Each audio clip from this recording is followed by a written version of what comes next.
In this video, we will discuss about the hydropathy index. What is hydropathic index, and what is the significance of this hydropathic index? So, hydropathic index जो होता है, इसका use क्यों किया जाता है? तो ये हमें क्या बताता है? हाइड्रोफोबिसिटी के बारे में बताता है। हाइड्रोफोबिसिटी,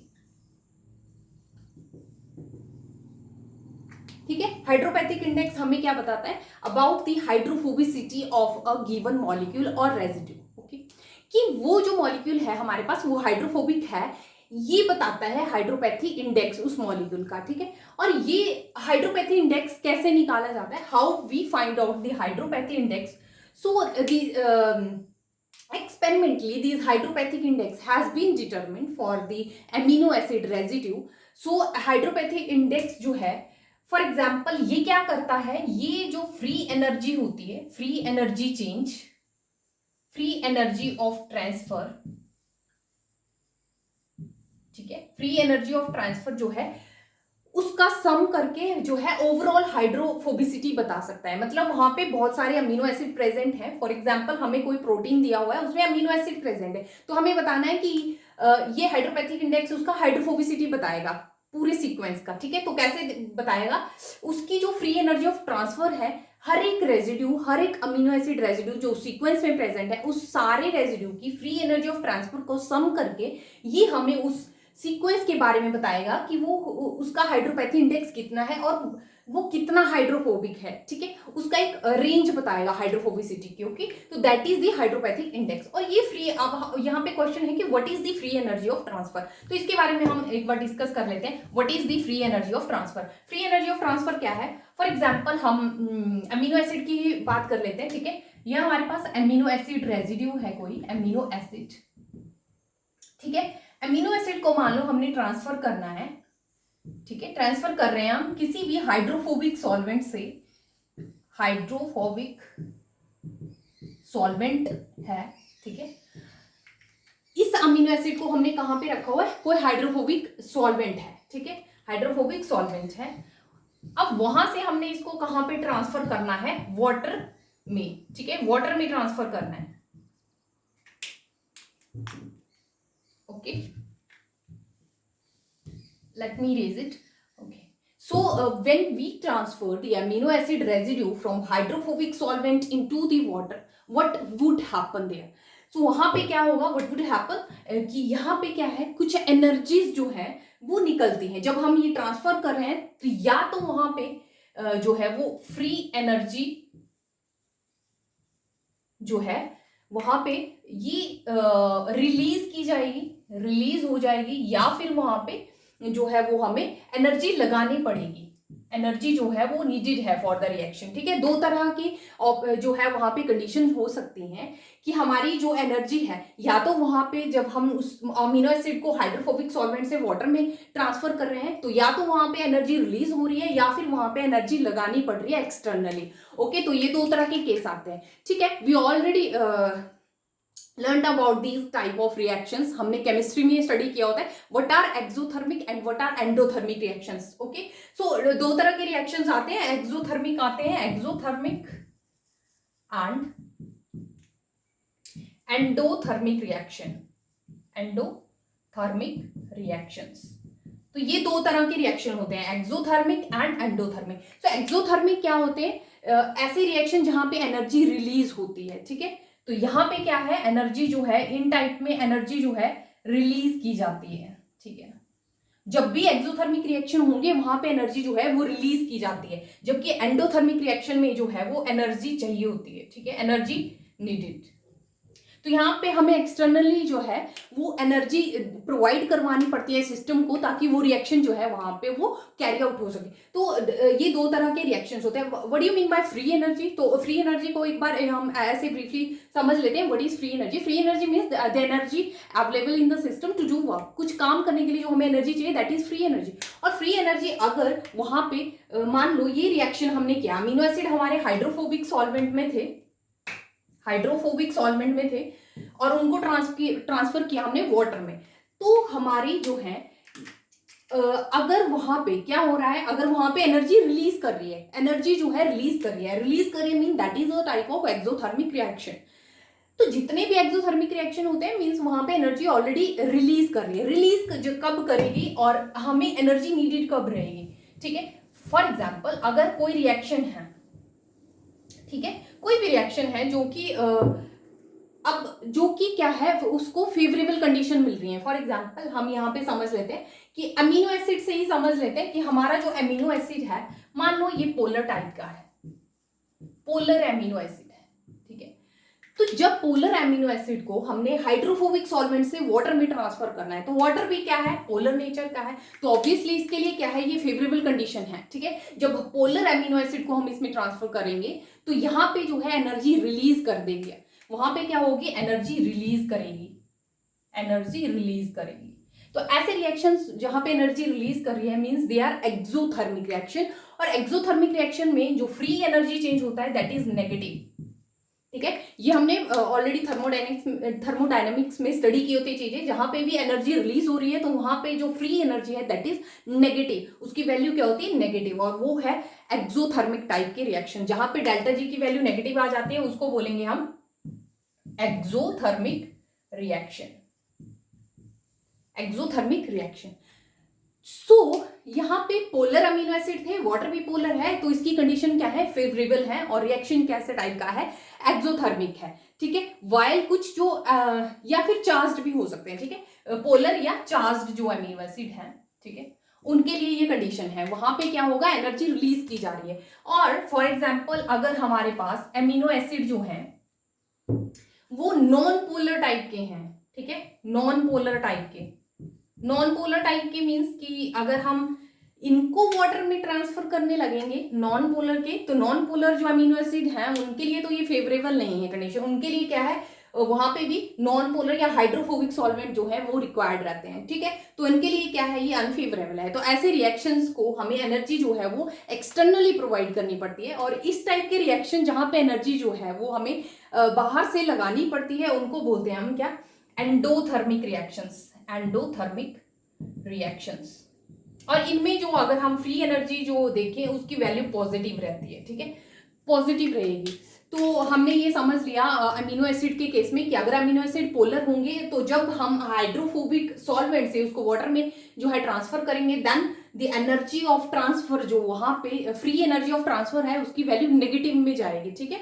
और अगर हम वही नॉन पोलर का केस स्टडी करेंगे तो वैल्यू वहां पे पॉजिटिव में जाएगी। तो इससे हमें क्या पता चलेगा, ये जो फिर फ्री एनर्जी है, ठीक है, इससे हम क्या बता सकते हैं कि वेदर जो हमारे पास प्रोटीन दिया हुआ है उसमें जो अमीनो एसिड्स हैं सारे मिलके जो बना रहे हैं, तो उनकी हम सबकी फ्री एनर्जी जो है वो सम अप करके ये बता सकते हैं कि जो पॉलीपेप्टाइड है वो हाइड्रोफोबिक नेचर का है या हाइड्रोफिलिक नेचर का है, ठीक है। तो कैसे बता सकते हैं, ये हम एक बार देख लेते हैं कि कैसे हम जो है हाइड्रोपैथिक इंडेक्स जो है इसका फाइंड आउट करते हैं। तो ये हमें समझ आ गया कि what is the free energy of transfer, जो ट्रांसफर करने के लिए एनर्जी लग रही है जो, ठीक है, उसको बोलेंगे फ्री एनर्जी ऑफ ट्रांसफर, ठीक है। तो हाइड्रोपैथिक इंडेक्स में क्या होता है, मान लो कि हमारे पास कोई भी वैल्यू है, ठीक है, जैसे हाइड्रोपैथिक इंडेक्स जो फ्री एनर्जी, ठीक है, फ्री एनर्जी जो है हमारी ट्रांसफर की, ठीक है, उसी से हम बता देते हैं कि जो मॉलिक्यूल है वो हाइड्रोफोबिक है या हाइड्रोफिलिक, क्योंकि हम डेल्टा जी देख लेते हैं वहां पे फ्री एनर्जी अगर नेगेटिव जा रही है, नेगेटिव किस केस में जाती है, जब एक्सोथर्मिक होते हैं रिएक्शन, ठीक है, एक्सोथर्मिक रिएक्शन है मींस कब हो रहा है वो केस, जब पोलर टाइप के हैं, ठीक है, क्योंकि हम पोलर में ही उसको ट्रांसफर करेंगे। जब नॉन पोलर के होंगे तो वहां पे एनर्जी नीडेड है तो वो पॉजिटिव टाइप की वैल्यू देगा, ठीक है। तो इसलिए एक रेंज में यहाँ पे जो है रेंज बनती है फ्री एनर्जी ट्रांसफर की, तो वो रेंज हम मोस्टली जो है वो 0 to 3 हम देख लेते हैं, 0 to 3 वेरी करती है, ठीक है, नियर बाई वेरिएशन हो सकते हैं बट मोस्टली इनकी वैल्यू कहाँ पे लाई करती है, 0 और 3 के बीच में। तो ये नेगेटिव होगी या फिर ये वैल्यू क्या है, पॉजिटिव होगी। तो अगर इसकी वैल्यू नेगेटिव है तो मींस वो मॉलिक्यूल क्या है, पोलर टाइप के हैं, वो हाइड्रोफोबिक जो है वो नहीं है नेचर में। बट अगर यही वैल्यू पॉजिटिव में जा रही है तो it means the molecules are type of hydrophobic in nature, ठीक है। तो फ्री एनर्जी ऑफ ट्रांसफर से हम ये बता सकते हैं कि जो मॉलिक्यूल है वेदर दे आर हाइड्रोफोबिक और नॉट। तो इस टाइप से जब हम प्लॉट करते हैं तो उसको बोला जाता है फ्री एनर्जी ट्रांसफर का यूज करके जो हमने बनाया होता है हाइड्रोफोबिक है या नहीं है उसको बोलते हैं हाइड्रोपैथिक इंडेक्स। तो इसको क्या बोला जाता है, हाइड्रोपैथिक इंडेक्स। तो हम इसका एक बार जो है वो देख लेते हैं एक्सपेरिमेंटली भी। तो ये हम क्या है, थ्योरेटिकली एक्सपेरिमेंटली बता रहे हैं, ठीक है। किसी भी मॉलिक्यूल की फ्री एनर्जी को देख के हम बता सकते हैं कि वो हाइड्रोफोबिक है या नहीं है, और उस टाइप जब फ्री एनर्जी को देख के बता रहे थे तो उसको बोल दिया जाता है हाइड्रोपैथिक इंडेक्स। तो मान लो एक हमारे पास ग्लाइकोफोरिन, जो प्रोटीन हमने लास्ट स्टडी किया हुआ था, ग्लाइकोफोरिन, ग्लाइकोफोरिन ये क्या था, ये एक इंटीग्रल टाइप का प्रोटीन था, ये हमने स्टडी किया हुआ है। ये क्या था, इंटीग्रल प्रोटीन, इंटीग्रल प्रोटीन। तो हमें क्यों जरूरत है hydropathy index, why we need it. Okay, so हमने देखा कि जब हम ग्लाइकोफोरिन की बात कर रहे थे, इंटीग्रल प्रोटीन की बात कर रहे थे, तो हमने वहां पे कॉन्सेप्ट देखा था कि अगर 20 अमीनो एसिड से ज्यादा, 20 अमीनो एसिड से ज्यादा अगर वहां पे प्रेजेंट है, ये इसके 20 अमीनो एसिड के आसपास जो है वो रेजिड्यू जो है वो हाइड्रोफोबिक नेचर के होंगे, हाइड्रोफोबिक होंगे, तो वो किस टाइप की प्रोटीन होगा, इंटीग्रल प्रोटीन, बट एक पूरा कंप्लीट सीक्वेंस में होनी चाहिए, अनब्रोकन सीक्वेंस, ठीक है। तो हाइड्रोफोबिक रेजिड्यू जो है वो इनकी अपनी एक इंपॉर्टेंस है, क्योंकि हम बता सकते हैं वेदर प्रोटीन इज इंटीग्रल और नॉट। तो ये एक जो है सिग्निफिकेंस है। हाइड्रोपैथी इंडेक्स जो है यही बताता है कि जो हमारा सीक्वेंस दिया हुआ है वेदर इट इज हाइड्रोफोबिक और नॉट। ओके, तो हम ग्लाइकोफोरिन का ही हमें पता है कि ग्लाइकोफोरिन मैंने इस तरह से बनाया था, ठीक है, कि ये क्या करता है, ये हमने लिपिड की बाइलेयर स्टडी की थी, ठीक है, और मैंने जो था ये इस तरह से ड्रॉ किया था, इस तरह से, ठीक है। तो ये क्या है, एक बार जो है ग्लाइकोफोरिन क्या है, वन टाइम क्रॉस कर रहा है, एक ही बार क्रॉस कर रहा था, ठीक है। अगर मैं इसको सेकंड टाइम यहाँ पे लेके ऐसे कर देती तो ये क्या था, दो बार क्रॉस कर रहा है। तो दो बार क्रॉस नहीं कर रहा था, क्यों कर रहा था, एक ही बार कर रहा था। तो इट मीन्स कि इसमें एक ही सीक्वेंस ऐसा है जहां पे 20 अमीनो एसिड क्या है, हाइड्रोफोबिक टाइप के हैं। अगर ऐसे सीक्वेंस एक और जगह पे प्रेजेंट होता, मान लो एक सीक्वेंस 20 अमीनो एसिड, एक और सीक्वेंस 20 अमीनो एसिड का है जिसमें क्या है, हाइड्रोफोबिक टाइप के अमीनो एसिड, तो एक और बार ये स्पैन कर जाती, ठीक है, इस तरह से। बट ऐसा नहीं था, तो इसके केस में क्या था, एक ही ऐसा स्ट्रेच प्रेजेंट है। तो इस तरह से हमने देख लिया था कि ग्लाइकोफोरिन वन टाइम जो है वो क्रॉस करती है प्लाज्मा मेम्ब्रेन को, ठीक है। तो ग्लाइकोफोरिन का ही यहाँ पे देख लेते हैं, अगर हमें हाइड्रोपैथी इंडेक्स से बताना हो, ठीक है, कि कितने बार ये क्रॉस करेगी, या ये इंटीग्रल प्रोटीन है या नहीं है, ठीक है, तो कैसे करेंगे। तो मान लो ये हमारे पास एक प्लॉट दिया गया है, ग्लाइकोफोरिन का ही एग्जाम्पल ले रहे हैं, ग्लाइकोफोरिन के केस का एग्जाम्पल हम स्टडी करेंगे। सो इस तरह से कोई ग्राफ है, ग्राफ में प्लॉट किया हुआ है, ठीक है। तो यहाँ पे मान लो हमने लिखा है रेजिड्यू नंबर, क्योंकि रेजिड्यू नंबर ही यहाँ पे बहुत इंपॉर्टेंस है, क्योंकि 20 तो एटलीस्ट वहां पे होनी चाहिए, तभी हम उसको हाइड्रोफोबिक मानेंगे। और इस तरह से हमने हाइड्रोपैथिक इंडेक्स लिखा हुआ इस साइड, ये क्या है, इस साइड रेजिड्यू नंबर है और इस साइड क्या है, हाइड्रोपैथिक इंडेक्स। ये हमारा हाइड्रोपैथिक इंडेक्स, ये हमने बोला जीरो, जीरो से लेके नेगेटिव में वैल्यू जा सकती है, ये पॉजिटिव, हम 3 तक ले रहे हैं वेरिएशंस, ठीक है, मोस्टली इसके बीच में ही लाई करती है, ठीक है। तो हम यहाँ पे देख लेते हैं, तो ये 0 का लाइन है, ठीक है। अब हमने बोला कि जो नेगेटिव में होगी, negative means they are exothermic reaction, और exothermic mean they are favourable reactions. तो मतलब पोलर जहां पे अमीनो एसिड है उनके लिए वो जब वाटर में ट्रांसफर करे तो वो फेवरेबल है। तो नेगेटिव किसकी जाएगी, जो पोलर है, that means they are not hydrophobic, they are hydrophilic. तो ये वाली जो रेंज रहेगी 0 से लेके -3 वाली, ठीक है, ये किसकी रेंज है, हाइड्रोफिलिक की, हाइड्रोफिलिक जो रेजिड्यू है, या फिर जो पोलर है, पोलर भी बोल सकते हैं, हाइड्रोफिलिक भी बोल सकते हैं। जबकि जो प्लस वैल्यूज जाएंगी, +3 में जो वैल्यू जाएगी उसको बोलेंगे हम हाइड्रोफोबिक इन नेचर, वो क्या होगी, हाइड्रोफोबिक, हाइड्रोफोबिक या नॉन पोलर जिसको बोल सकते हैं, ठीक है। तो यहां से एक बार हम अंडरस्टैंड करेंगे कि कॉन्सेप्ट को, ठीक है। अब ये ग्राफ कुछ इस तरह से है,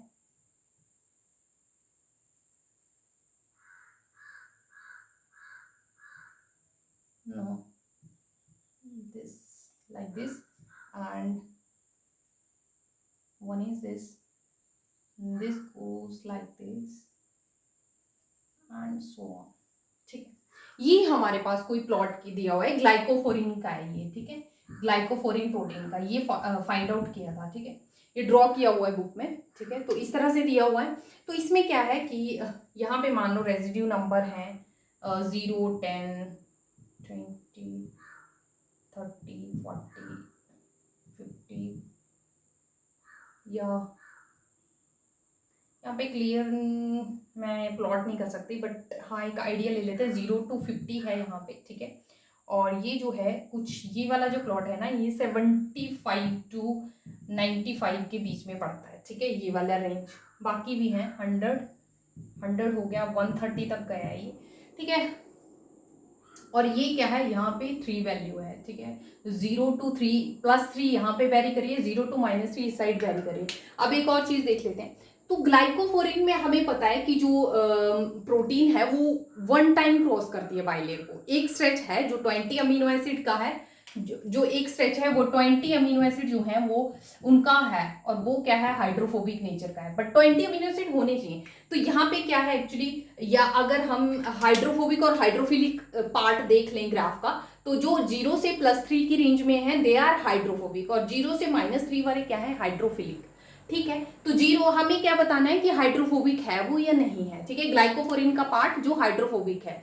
तो हमें कैसे देखना है कि 0 to +3 जो वैल्यूज लाई कर रहे हैं, तो इसमें एक ही जो है वो यहाँ पे ग्राफ हम देख सकते हैं, ये वाला जो पोर्शन है ये 0 to +3 जो है लाई कर रहा है, ठीक है। तो तो इसमें कितने रेजिड्यू थे, ऑलमोस्ट 20 रेजिड्यू, ठीक है। इस तरह की जो रेंज जब वेरी करती है कि 20 रेजिड्यू होने चाहिए अमीनो एसिड के, तो इस साइड क्या है, अमीनो एसिड रेजिड्यू डिनोट कर रहा है। तो यहाँ पे कितने हैं, ऑलमोस्ट 20 हैं, 20 हैं। साथ में उनकी रेंज जो है 0 to +3 वेरी करती है। जब 0 to +3 है it mean they are of type of hydrophobic nature. तो हम बोल सकते हैं कि ग्लाइकोफोरिन में की जो सीक्वेंस है उसमें जो अमीनो एसिड है 20, यस दे आर हाइड्रोफोबिक, क्योंकि इनकी वैल्यू 0 to +3 वेरी कर रही है, ठीक है, ये है। तो इससे हम बता सकते हैं कि ग्लाइकोफोरिन का एक ही पोर्शन है, बाकी पोर्शन नहीं है। हाँ ये वाला पोर्शन भी हमें दिख रहा है कि ये 0 से +3 की रेंज में है, बट यहाँ पे अमीनो एसिड रेजिड्यू 20 है ही नहीं, ठीक है। 3 और 4 रेजिड्यू यहाँ पे हैं जिनकी जो हाइड्रोफोबिसिटी है वो 0 to +3। तो हमें ये भी देखना है साथ में कि कितने रेजिड्यू हैं, 20 तो एटलीस्ट होने चाहिए, तभी हम बोल सकते हैं कि ये वाला रीजन जो है ये क्या है, हाइड्रोफोबिक नेचर का है। तो ये हमने स्टडी किया। हम एक लास्ट जो है इसमें क्वेश्चन भी देख लेते हैं। क्वेश्चन आया था हाइड्रोपैथी इंडेक्स से, ठीक है क्वेश्चन। अब ये जो कॉन्सेप्ट था ना हाइड्रोपैथिक इंडेक्स का, ठीक है, तो हमें आइडिया लग गया होगा कि कैसे हम हाइड्रोपैथी इंडेक्स निकालते हैं। तो एक क्वेश्चन पहले हम देख लेते हैं। क्वेश्चन जो है यहाँ पे मैंने राइट डाउन किया है। क्वेश्चन में बोला गया है कि given below are hydropathy plot of transmembrane protein. तो हमें क्या दिया गया है, हाइड्रोपैथिक प्लॉट दिया गया है। हाइड्रोपैथिक प्लॉट जो है ये क्वेश्चन में प्रोवाइड किया हुआ है, और प्लॉट में ड्रॉ कर देती हूँ। इस तरह से सिंपल प्लॉट पूछा गया है। ये हमने कॉन्सेप्ट देख लिया, जबकि वो डिटेल में हमने स्टडी कर लिया। जब क्वेश्चन बनेगा तो बिल्कुल नॉर्मल क्वेश्चन यहाँ से पूछा जाता है, बस हमें आइडिया होना चाहिए कि हमें कैसे प्लॉट को देखना है, ठीक है। तो इस साइड जो है वो रेजिड्यू दिए गए हैं, रेजिड्यू भी बोल सकते हैं या विंडो भी बोल सकते हैं। विंडो मीन्स कि कुछ जो सीक्वेंस है उसको स्टडी कर रहे हैं, कुछ पर्टिकुलर स्पेसिफिक सीक्वेंस लिया हुआ है तो उसको विंडो भी बोल देता है, ठीक है। और इस साइड हमें पता है क्या वेरी करेगा, हाइड्रोपैथिक इंडेक्स। हाइड्रोपैथिक इंडेक्स ये हमें पता है जब हमने अभी प्लॉट ड्रॉ किया, ठीक है। अब इसकी वैल्यू इसने और कुछ नहीं, यहाँ पे सिर्फ 0 दी हुई है, ठीक है, 0 दी हुई है। और इस तरह से जो है एक प्लॉट किया है, ठीक है, 0 यहाँ से, ठीक है, इस तरह का प्लॉट दिया हुआ है, क्वेश्चन में ऑलरेडी प्रोवाइड किया हुआ है ये वाला प्लॉट। तो इतना कुछ डिफिकल्ट क्वेश्चन पूछते नहीं है। तो इसमें अब हम देख लेते हैं, और रेंज भी दी हुई है इसने, यहाँ पे 20 लिखा हुआ है, यहाँ पे 40 लिखा हुआ है, और यहाँ पे इसने लिखा हुआ है कि ये है हमारा 50 to 60, ठीक है। और इस तरह से रेंज दी हुई है, और साथ में यहाँ पे बस ये ग्राफ दिया हुआ है। तो अब हमें इस ग्राफ को एनालाइज करना है कि कैसे है, ठीक है। तो हमें पता है इस साइड रेजिड्यू नंबर है, तो सबसे पहले हमें रेजिड्यू नंबर लिखने हैं, ठीक है। तो रेजिड्यू नंबर अगर हम इस तरह से देख लें, और इसमें दिया भी है 20 और 40, ये क्या है, रेजिड्यू नंबर है। तो ये 20 है, ये 40 है, ये इसके क्या है, रेजिड्यू। तो मतलब यहाँ पे कितने रेजिड्यू नंबर हैं, 20 हैं, 20 रेजिड्यू नंबर है यहाँ पे। तो ये वाला जो ग्राफ है इसमें क्या है, और हाइड्रोपैथिक वैल्यू भी इसकी क्या है 0 to प्लस में वेरी कर रही है, ठीक है, और इस साइड माइनस की वैल्यूज हैं, ठीक है। तो अगर प्लस में वैल्यू जा रही है इट मींस ये क्या है, हाइड्रोफोबिक नेचर का है, हाइड्रोफोबिक है, ठीक है।